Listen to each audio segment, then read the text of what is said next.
Because Grenada doesn't have a national archives, there's no place to go that's set up to provide documents for people to research. Whereas in the US, North America in general, or Europe, when you go, most of the historical documents on Grenada are pretty accessible through a process in a national archives.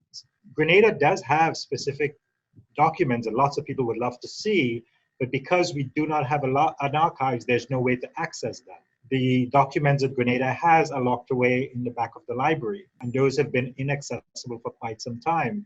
And even if they were accessible, there's the problem that a lot of the documents need preservation. I would probably not want to access those documents because many of them have fallen apart, so they would need to be preserved before you do that. Most of the information on Grenada is found outside Grenada.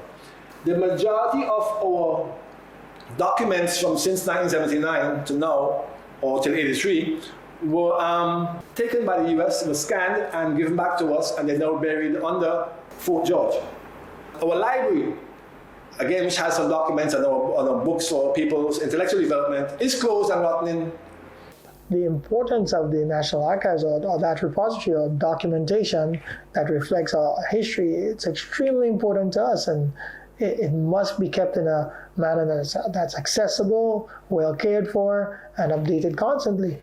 So it's not like it's a trend setting something that we're doing, something that if anyone had asked me before, I would say, of course, it's somewhere, I don't know where, but I'll just make a call and we'll find out where we have to go to locate it. So learning that it's not accessible, tremendously disappointing. As a historian, access to records is vitally important to your work. So it's something I've been advocating for. I've met with government officials before, trying to say, we need this. And I understand that it's not a priority, but I actually think it's very important, and it should be given some kind of priority, because once you lose it, you cannot get it back. So it's one of those things, you can't put it off for too long, because it's going to get destroyed, and we're not going to have anything when we do come to try to save it. So I think it's really behooves any government, to try their best to find ways to preserve these documents, because they are important.